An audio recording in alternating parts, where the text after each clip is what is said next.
पहला rule, never lose money. दूसरा rule, never forget rule number 1।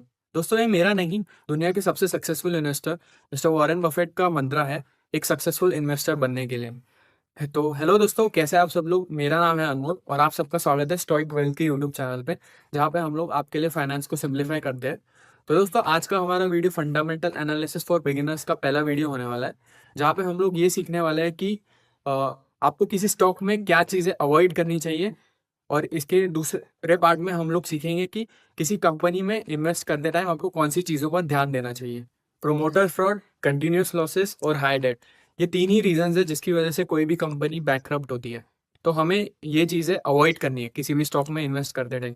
हम लोगों ने पास में काफ़ी एग्जांपल्स देखे जहाँ पे प्रोमोटर फ्रॉड की वजह से कंपनीज एक तो बैंकरप्ट हुई है या उनके शेयर्स में भारी गिरावट हुई है। जैसे हम लोगों ने येस बैंक का एग्जाम्पल देखा, जहाँ पे प्रोमोटर्स की फ्रॉड की वजह से उसका शेयर प्राइस 400-500 रुपये से आज 20 रुपये पे आ गया।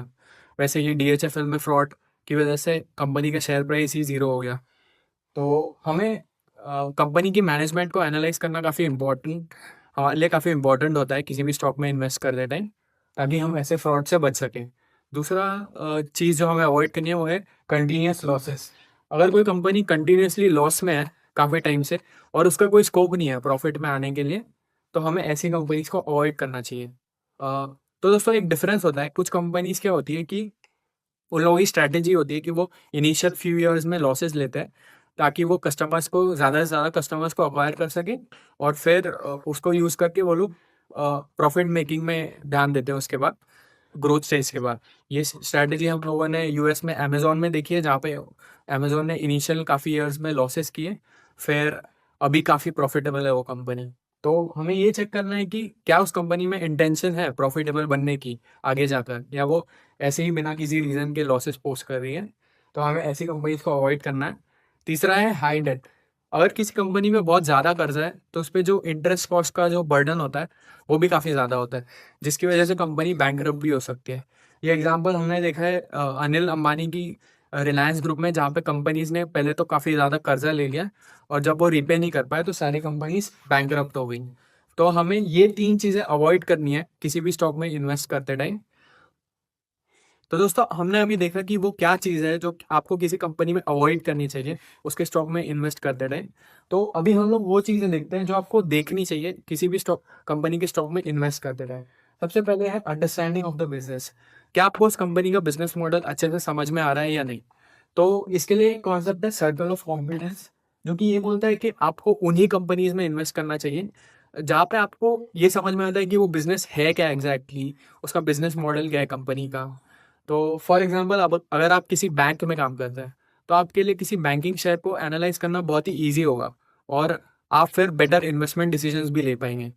तो ये बहुत इंपॉर्टेंट है कि आपको उस बिजनेस की कंप्लीट अंडरस्टैंडिंग होना चाहिए और आपको उस सेक्टर के फिर न्यूज़ वगैरह भी ट्रैक करनी है उस बिजनेस को से रिलेटेड। दूसरा जो है वो है फाइनेंशियल हेल्थ, कि क्या कंपनी के रेवेन्यूज ग्रो हो रहे हैं, सही से ग्रो हो रहे हैं या नहीं। कंपनी का प्रॉफिट मार्जिन क्या कम तो नहीं हो रहा है। तीसरा जो है, क्या कंपनी पे बहुत ज़्यादा कर्जा तो नहीं है। क्या कंपनी का जो कर्जा है उसकी वजह से उसका इंटरेस्ट कॉस्ट इतना बढ़ गया है कि कंपनी के बैंकरप्ट होने के भी चांसेस है। तो हमें ये चीज़ें देखनी है फाइनेंशियल हेल्थ में। तीसरा जो होता है वो है सेक्टोरल एनालिसिस।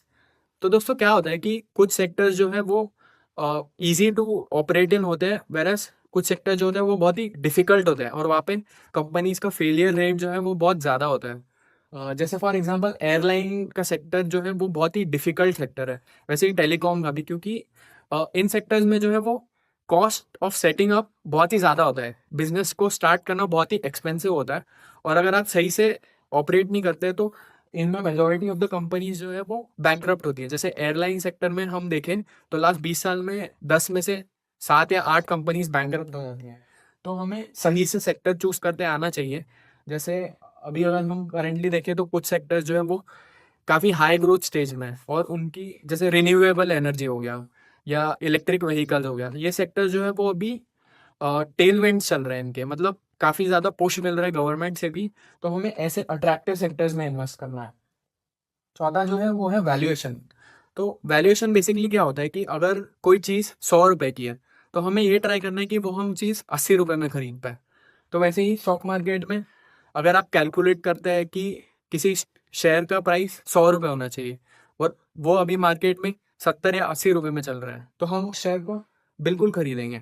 वैरास अगर कोई शेयर कितना भी अच्छा क्यों ना हो, लेकिन उसके आपके हिसाब से वो प्राइस 100 रुपये होनी चाहिए, लेकिन स्टॉक मार्केट में अगर वो 150 रुपये में चल रही है, तो हमें वैसी कंपनीज को अवॉइड करना चाहिए। और क्योंकि स्टॉक मार्केट में 5,000 से भी ज़्यादा कंपनीज लिस्टेड है, तो हमारे पास बहुत सारे ऑप्शंस हैं, तो ऐसा ज़रूरी नहीं है। तो सबसे लास्ट जो है वो है, सबसे लास्ट और सबसे इम्पोर्टेंट जो है वो है मैनेजमेंट एनालिसिस, कि क्या कंपनी की मैनेजमेंट जो कि कंपनी को चला रही है वो सही है या नहीं। तो दोस्तों, इसको ट्रैक करने के लिए हमें कंपनी के अर्निंग्स कॉन्फ्रेंस कॉल को अटेंड करना पड़ता है। दूसरा, मैनेजमेंट के जो इंटरव्यूज आते हैं टीवी चैनल्स पे वो देखने होते हैं। और कंपनी की हर साल एक एनुअल रिपोर्ट बनती है जिसमें मैनेजमेंट की डिस्कशन और कमेंट्री होती है, तो वो पढ़ने की ज़रूरत होती है। तो दोस्तों, आई होप इस वीडियो से आपको एक ओवरव्यू मिला हो कि वो किसी भी स्टॉक में इन्वेस्ट करने से पहले वो क्या पैरामीटर्स हैं जो चेक करने चाहिए। और हम लोग अपनी सीरीज में हर एक टॉपिक को जो है डिटेल में समझने की कोशिश भी करेंगे आगे जाके। तो इस वीडियो के लिए इतना ही।